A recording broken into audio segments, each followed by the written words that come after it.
मित्रों नमस्कार, मैं राजकुमार आप सभी का आपके अपने YouTube channel first rank study में स्वागत करता हूं। साथियों, आज हम हिंदी के फर्स्ट टॉपिक हिंदी वर्णमाला पर चर्चा करेंगे, लेकिन साथ ही मैं आपको ये बता देना चाहता हूं कि ये हिंदी आपको हर उस लेवल की पढ़ाई जाएगी जो आपके लिए BSTC, B.Ed, पटवारी, हाई कोर्ट, SI सभी एग्ज़ाम की तैयारी के लिए उपयोगी साबित होगी। तो शुरुआत करते हैं हिंदी भाषा से संबंधित सामान्य जानकारी से। तो आइए हम शुरुआत करते हैं। अपनी बात को दूसरों को जिस माध्यम से कहा जाता है वह माध्यम भाषा कहलाता है। तो साथियों, अपनी बात को दूसरों को जिस माध्यम से कहा जाता है वह माध्यम भाषा कहलाता है। अब आइए बात करते हैं भाषा पर। भाषा विचारों का आदान प्रदान का माध्यम। हमारे मस्तिष्क में उत्पन्न विचारों का हम आदान प्रदान जिस माध्यम से करते हैं वह माध्यम भाषा कहलाता है।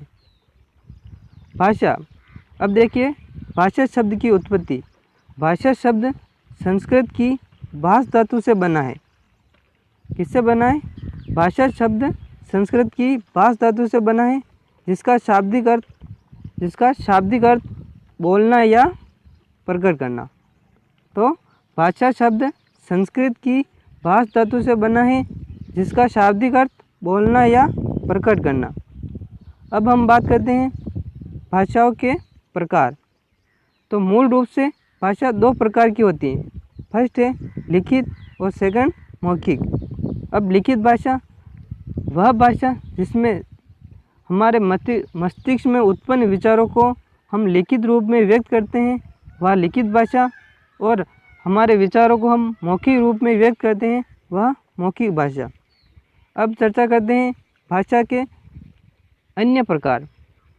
मूल रूप से भाषा के दो प्रकार होते हैं, लिखित और मौखिक। उसके साथ ही भाषा के कुछ अन्य प्रकार होते हैं। उनमें फर्स्ट है राष्ट्रभाषा और सेकंड राजभाषा। फर्स्ट है राष्ट्रभाषा। किसी देश की अधिकांश जनता द्वारा बोली जाने वाली भाषा। किसी देश की अधिकांश जनता द्वारा बोली जाने वाली भाषा राष्ट्रभाषा कहलाती है। सेकंड नंबर पर आती है राजभाषा। राजभाषा राजकाज की भाषा, वह भाषा जिससे किसी राष्ट्र के सरकारी कार्य किए जाते हैं। वह भाषा जिससे किसी राष्ट्र के सरकारी कार्य किए जाते हैं, वह राजभाषा कहलाती हैं। अब प्रश्न बनता है साथियों यहाँ पे कि भारत की राजभाषा, तो हिंदी। क्या है? भारत की राजभाषा हिंदी है। अब साथियों, इसी के साथ एक इम्पोर्टेंट प्रश्न यहाँ पे यह आता है कि आपके सामने प्रश्न है कि हिंदी है, ठीक है। अब आप फर्स्ट ऑप्शन है हिंदी है, राजभाषा है, राष्ट्रभाषा है, राजभाषा व राष्ट्रभाषा है। फोर्थ है संवैधानिक दृष्टि से राष्ट्रभाषा नहीं है। तो हिंदी राजभाषा है, हिंदी राष्ट्रभाषा है, हिंदी राजभाषा व राष्ट्रभाषा है, लेकिन संवैधानिक दृष्टि से राष्ट्रभाषा हिंदी नहीं है। क्योंकि संविधान में हम हिंदी को राष्ट्रभाषा का स्वीकार नहीं किया गया है और सिर्फ उसे राजभाषा का दर्जा दिया गया। तो यहाँ पे नोट देखिए, भारत की राष्ट्रभाषा व राजभाषा हिंदी भारत की राष्ट्रभाषा व राजभाषा है, परंतु संवैधानिक दृष्टि से राष्ट्रभाषा नहीं है। अगर हम परिभाषा के हिसाब से देखें तो राष्ट्रभाषा की परिभाषा होती है कि देश की अधिकांश जनता द्वारा बोले जाने वाली भाषा राष्ट्रभाषा कहलाती है, लेकिन संविधान में इसे मान्यता नहीं दी गई, इसलिए परिभाषा के आधार पर भारत की राष्ट्रभाषा हिंदी है, लेकिन संवैधानिक दृष्टि से भारत की राष्ट्रभाषा हिंदी नहीं है। अब हिंदी भाषा का संविधान में वर्णन मिलता है। तो संविधान में हिंदी को 14 सितंबर 14 सितंबर 1949 को राजभाषा घोषित किया गया। इसीलिए प्रतिवर्ष 14 सितंबर को हिंदी दिवस के रूप में मनाया जाता है। तो हिंदी दिवस 14 सितंबर को मनाया जाता है। अब हिंदी भाषा का संविधान में वर्णन। हिंदी भाषा का संविधान में वर्णन किया गया है। देखिए, फर्स्ट है अनुसूची। तो अनुसूची के हिसाब से देखें तो 8वीं अनुसूची में हिंदी भाषा का वर्णन मिलता है, और भाग 17 में, अध्याय 4 में और अनुच्छेद 343 से 351 तक, अनुच्छेद 343 से 351 तक हिंदी भाषा का वर्णन मिलता है।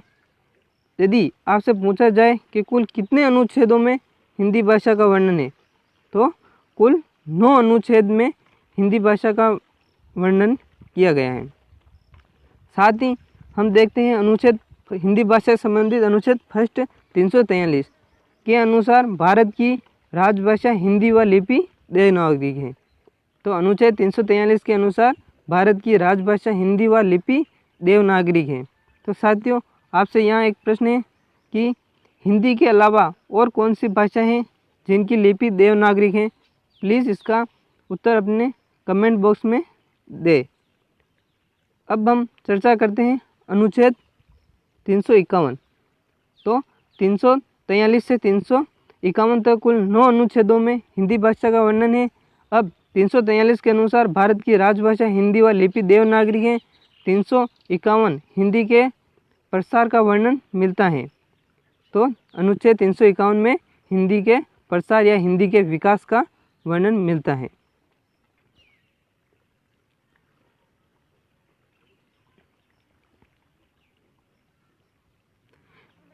इसके साथ ही हम चर्चा करते हैं लिपि। तो क्या है लिपि? लिखने के तौर तरीके या ढंग। तो लिखने का तौर तरीका या ढंग को लिपि कहते हैं। किसी ध्वनि को जिस संकेतक अक्षर द्वारा लिखा जाता है उसे लिपि कहते हैं। तो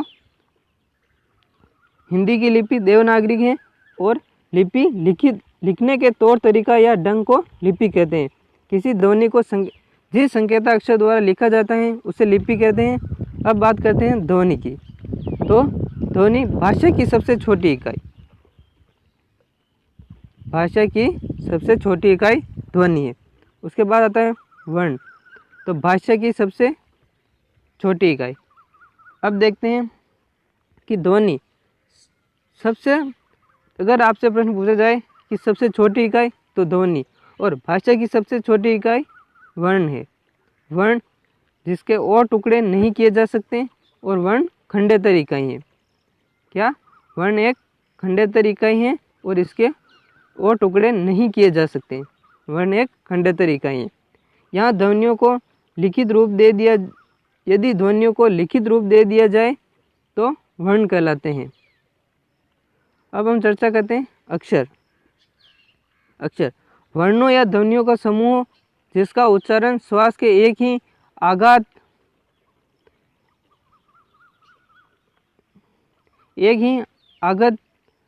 में हो जाए अक्षर कहलाते हैं। सभी स्वर और सभी व्यंजन। शब्द वर्णों के सार्थक समूह को शब्द कहते हैं। अब आप चर्चा करते हैं शब्द पर। तो क्या है शब्द? वर्णों के सार्थक समूह को शब्द कहते हैं। अब अर्थ की दृष्टि से सबसे छोटी इकाई शब्द है।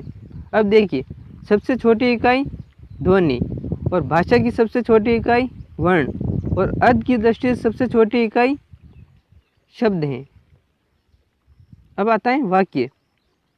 शब्दों के सार्थक क्रमबद्ध समूह को वाक्य कहते हैं। देखिए, वर्णों के सार्थक समूह को शब्द और शब्दों के सार्थक व क्रमबद्ध समूह को वाक्य कहते हैं। और भाषा की सबसे बड़ी इकाई।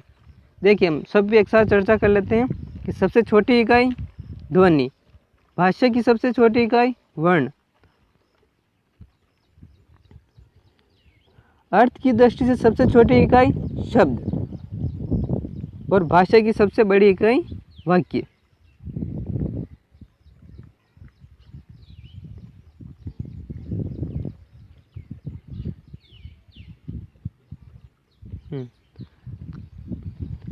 वर्णों के प्रकार। अब आते हैं हम अपने वर्ण, स्वर और व्यंजन पे। वर्णों के सामान्यतः दो प्रकार होते हैं। फर्स्ट है स्वर और सेकंड है व्यंजन। स्वर बिना किसी की सहायता से उच्चारण संभव।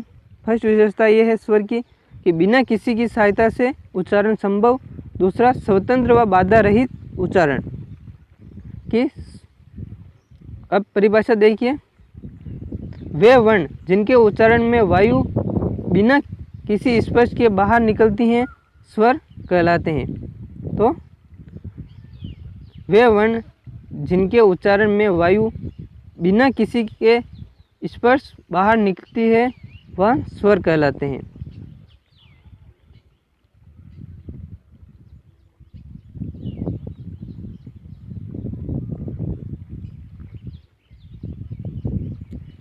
अब देखिए व्यंजन। व्यंजन की विशेषता है यह स्वरों की सहायता से ही उच्चारण संभव है और परतंत्र व बाधा सहित उच्चारण। देखिए स्वर की विशेषता थी कि वह स्वतंत्र उच्चारण संभव और इसमें परतंत्र व बाधा सहित उच्चारण। अब व्यंजन की परिभाषा, वे वर्ण जिनके उच्चारण में वायु कहीं ना कहीं स्पर्श करती हुई बाहर निकलती हैं। अब केंद्रीय हिंदी निर्देशालय के अनुसार स्वरों की कुल संख्या 11। केंद्रीय हिंदी निर्देशालय के अनुसार स्वरों की संख्या कुल 11 बताई गई है। मानक हिंदी वर्णमाला घोषित जो अभी हमारे सामने मानक वर्णमाला है ये दिसंबर 1983 में घोषित की गई। अब बात करते हैं वर्णमाला। वर्णों का क्रमबद्ध रूप वर्णमाला कहलाती हैं।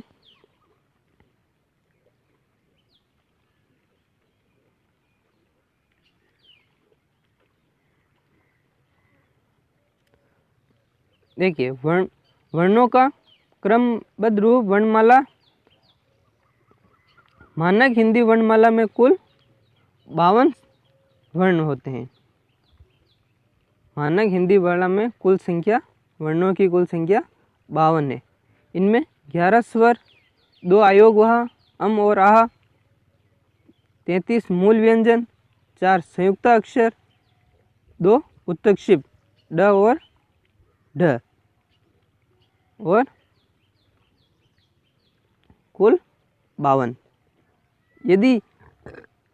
यदि आपसे पूछा जाए कुल वर्ण 52, कुल स्वर 11, कुल व्यंजन 39, मूल व्यंजन 33 और मूल वर्ण 44 और अर्ध के आधार पर स्वरों की संख्या 10। तो हिंदी निर्देशालय के अनुसार तो स्वरों की कुल संख्या 11, लेकिन अर्ध के आधार पर स्वरों की संख्या 10 है।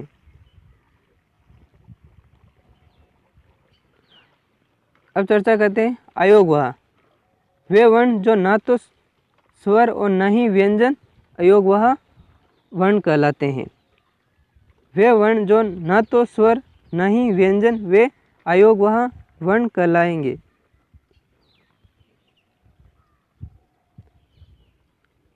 अब शुरुआत करते हैं वर्णमाला परिचय से। अब स्वर की सामान्य जानकारी परिभाषा हमने पढ़ ली। अब स्वरों की बात करते हैं। तो स्वर हिंदी निर्देशालय के अनुसार 11। अब इन्हीं 11 स्वर हैं अ, आ, ई, उ, री, ए, ऐ, ओ और औ। अब स्वरों को मुख्य रूप से 6 वर्गों में बांटा जाता है। स्वरों को मुख्य रूप से 6 वर्गों में बांटा जाता है, जिसमें फर्स्ट है उच्चारण काल के आधार पर। देखिए स्वरों को मुख्य रूप से 6 वर्गों में बांटा जाता है और उसमें फर्स्ट है उच्चारण काल के आधार पर 2 प्रकार से। पहला ह्रस्व स्वर और लघु और दूसरा है दीर्घ और गुरु। तो इसमें आ, ई, उ और री ये 4 स्वर इसमें आते हैं। इसमें आ, बड़ा ई, बड़ा उ, ए, ऐ, ओ, औ। तो सामान्यतया 7 इसमें आते हैं। तो देखिए जिसे हम ह्रस्व और लघु का मतलब होता है छोटा और दीर्घ और गुरु बड़ा। तो ई उ री, तो जिसे हम छोटा आ छोटी छोटा ऊ बोलते हैं, वही ह्रस्व में आएंगे आ ई उ और री, और दीर्घ में आ ई उ ए ऐ ओ औ, ये सातों स्वर दीर्घ या गुरु स्वर। अब सेकंड आता है उत्पत्ति के आधार पर। उत्पत्ति के आधार पर भी स्वरों को दो भागों में बांटा गया। फर्स्ट है मूल स्वर और दूसरा है संधि स्वर। तो मूल स्वर अ ई उ और री, और संधि स्वर आ ई उ ए ऐ ओ औ। अब देखिए इन्हीं संधि स्वरों को पुनः दो भागों में विभक्त किया जाता है। फर्स्ट है दीर्घ स्वर और सेकंड है संयुक्त स्वर। तो दीर्घ स्वर में आता है अ और आ, ई और उ। ये अ और अ प्लस अ से मिलकर आ, ई और छोटी ई मिलकर बड़ी उ और उ मिलकर बड़ा उ। यही दीर्घ स्वर में आते हैं तीन, और संयुक्त स्वर ए ऐ ओ औ। तो अ ई प्लस ए और अ उ और अ औ मिलकर ओ बनता है। ये इनके निर्माण।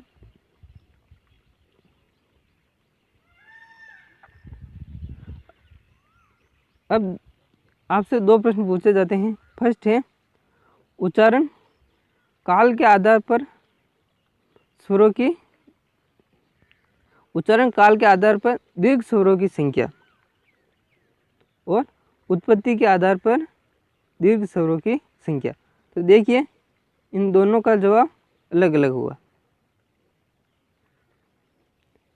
देखिए उच्चारण काल के आधार पर दीर्घ स्वरों की संख्या 7 है, और उत्पत्ति के आधार पर दीर्घ स्वरों की संख्या 3।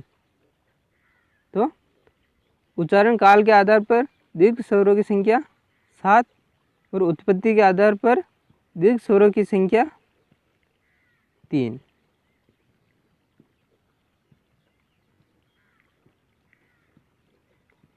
अब बात करते हैं तीसरे नंबर पर आते हैं होठों की आकृति के आधार पर।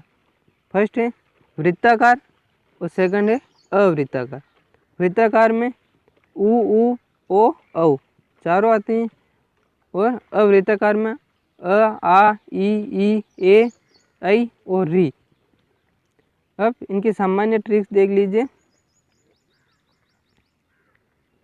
कि उ व उ से निर्मित स्वर। तो देखिए उ व उ से निर्मित कैसे,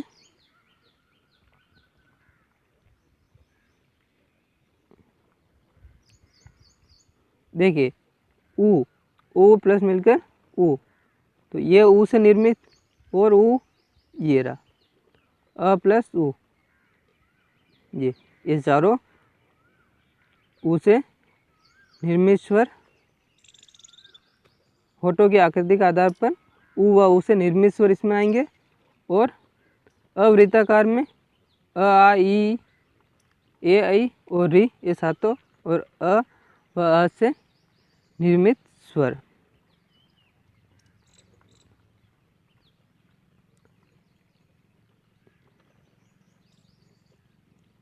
अब देखिए मुखाकृति के आधार पर या जीवा प्रयत्न के आधार पर 4 भागों में बांटा जाता है। फर्स्ट संवृत, अर्धसंवृत, अर्धविवृत और विवृत। और 5वें नंबर पर आता है जीवा उच्चारण के आधार पर 3 भागों में बांटा जाता है, अग्र, मध्य और पश्चिम। तो देखिए इनको हम दोनों भागों को एक साथ समझेंगे। फर्स्ट देखिए संवृत। संवृत में आता है ई और उ। तो इसे याद कर रखने के लिए एक ट्रिक याद रखिए, सुई। सुई में स से संवृत, उ से उ और ई से ई। तो संवृत में आएंगे ई उ। अब अर्धसंवृत। अर्धसंवृत में ए और औ। तो अर्धसंवृत में एक मात्र है, और इसे याद रखने की ट्रिक है एक मात्रा वाले। तो हम ए की मात्रा भी ये लगाते हैं और ओ की ये एक मात्रा लगाते हैं। इसी प्रकार जिस प्रकार अर्ध समृद्ध में एक मात्रा है, इसे याद रखने की ट्रिक है एक मात्रा वाले। उसके बाद आता है अर्ध विवृद्ध। तो अर्ध विवृद्ध में दो मात्रा, अर्ध विवृद्ध में दो मात्रा हैं, एक तो र की और एक ई की। तो इसी प्रकार दो मात्रा वाले, और साथ ही हमें याद रखना है अ, दो मात्रा वाले और अ। और चौथे नंबर पर आता है विवृद्ध। तो इसमें एक मात्रा स्वर आता है आ। ठीक है। अब आता है जिह्वा उच्चारण के आधार पर 3 भागों में बांटा जाता है, अग्र, मध्य, पश्च। तो जिह्वा प्रयत्न के आधार पर 3 भागों में बांटा जाता है, अग्र, मध्य, पश्च। अब अग्र में आता है, अग्र को याद रखने की ट्रिक याद रखिए, अग्रीय। अग्रीय से अग्र और ई और ए, ई और ई से याद रखेगा अग्रीय। और मध्य स्वर अ और बाकी जो बचे वो सभी पश्च स्वर। अब आता है उच्चारण काल।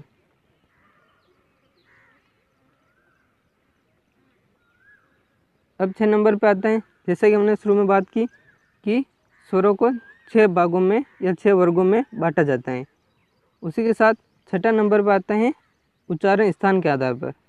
उच्चारण स्थान के आधार पर फर्स्ट है कंठ, तालु, मूर्धन्य, ओष्ठ, कंठ तालु, कंठोष्ठ। कंठ में आता है अ, आ, ई, तालु में री, मूर्धन्य में, ओष्ठ में उ, और कंठ तालु में ए, ऐ, कंठोष्ठ में ओ और औ। तो देखिए, तो साथियों प्लीज़ कमेंट करके बताइए कि ये वीडियो आपको कैसा लगा, और यदि ये वीडियो आपको अच्छा लगा तो प्लीज़ लाइक कीजिए और अपने साथियों के साथ इसे शेयर कीजिए। धन्यवाद। जय हिंद, जय भारत।